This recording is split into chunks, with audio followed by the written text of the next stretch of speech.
হযরত আসওয়াদ ধরে আমি নুরুদ্দিন জাকারিয়ার ফার্স্ট পুরস্কার চাই, আমি সেকেন্ড থার্ড আমি চাই না।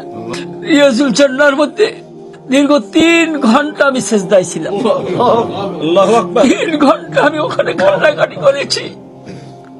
আব্দুর রহমান সুদাইসির মা ছোটবেলা নিয়ে আসছিলেন ওনাকে বাইতুল্লাহর কালো গিলাফ ধরে ওনার জন্য দোয়া করেছেন। আল্লাহ ওনাকে কাবার সবচেয়ে বড় ইমাম বানিয়েছেন। আসলে এটা খুব মজবুতি দোয়া, যেটা নুরুদ্দিন জাকারিয়ার আব্বা বলছিলেন যে একদিকে বাবার দোয়া আরেকদিকে কাবা, মানে এই দোয়ার যে কি পাওয়ার, সেই পাওয়ারের কারণে মনে হয় আল্লাহ পাক তাকে বিশ্বজয় করার তৌফিক দান করেছেন। আমি একাধারে একবার হেরেম শরীফের হযরত আসওয়াদের চুমা দিতে গেছি। যখন চুমা দিতে গেছি, চুমা দেওয়ার পরে আর বাইরে দিতে পারছি না। আমি একটা দোয়া করছি, মাওলা তোমার কাছে এইবারের আমি এই হযরত আসওয়াদ ধরে আমি নুরুদ্দিন জাকারিয়ার ফার্স্ট পুরস্কার চাই, আমি সেকেন্ড থার্ড আমি চাই না। যখন তার ওস্তাদ হুজুরে বলছেন, আব্দুল কাইম সাহেব হুজুরে তার ওস্তাদ বলছেন, আল্লাহ তুমি সম্মান দিয়ে নিও। আমি আল্লাহকে বলছি, আল্লাহ আমি বুঝি না 2 নম্বর 3 নম্বর বুঝি না, আমার ফার্স্ট পুরস্কার দিয়ে আমাকে নিও। কিভাবে দেবা আমি জানি না। তুমি তো যত পরীক্ষক আছে সকল পরীক্ষকের পরীক্ষক, তুমি তো বিচারকের বিচারক, তোমার সাথে বড় বিচারক কেউ নাই। সবাই ওখানে ভালো পড়ছে, আমিও জানি, আমি স্টেজে ছিলাম, আমি জানি সবাই ভালো পড়ছে। মাওলা তোমার কাছে কারটা বেশি প্রিয় হয়েছে আমি জানি না, তুমি আমার নুরুদ্দিন জাকারিকে তুমি কবুল করে না।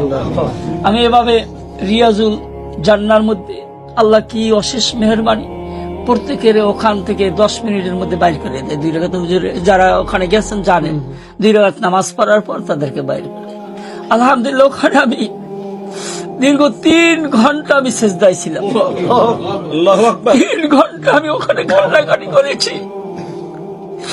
রিয়াজুল জান্নার মধ্যে মাওলাকে বলছি, মাওলা তোমার হাবিবের রওজার পাশে আমি সেজদা দিয়েছি, তোমার হাবিব সাক্ষী, তোমার হাবিবের শানে আমি লক্ষ লক্ষ দুরূদের বকশিশ দিয়েছি। এমনকি আমার এক ছাত্রী, সে প্রত্যেক মাসে 1 লক্ষ বার দুরূদ শরীফ পাঠ করে, ওর মা লক্ষ লক্ষ বার দুরূদ শরীফ পাঠ করে। এই দুরূদ শরীফ গুলো আমি বকশিশ দিয়েছি।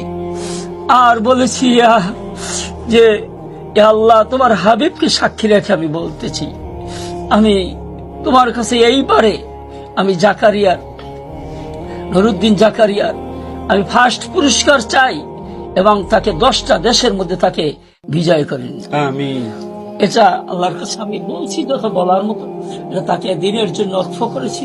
আপনাদের সন্তান, আপনারা তার জন্য দোয়া করবেন, সেজন্য এই পুরস্কৃত হওয়ার পরে তার অন্তরের মধ্যে যেন আমার গর্ব না আসে, অহংকার না আসে, এরকম কোন রিয়া না আসে, এটার জন্য তাকে দোয়া করবেন। আল্লাহ যেন তাকে দ্বীনের জন্য কবুল করে।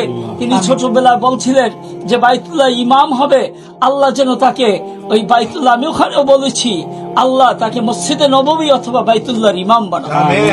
এবং তিনি মসজিদে নববীর ইমামের কাছে 2 বারই 2-3 দিনে কেরাত শুনাইছেন, ওখান থেকে সনদ নিয়ে আসছেন। মসজিদে নববীর ইমাম তাকে অনেক আদর করে দিয়েছেন। আল্লাহ যেন তাকে কবুল করে। এজন্য আপনার জাতির সামনে আমি এই দোয়াই চাই।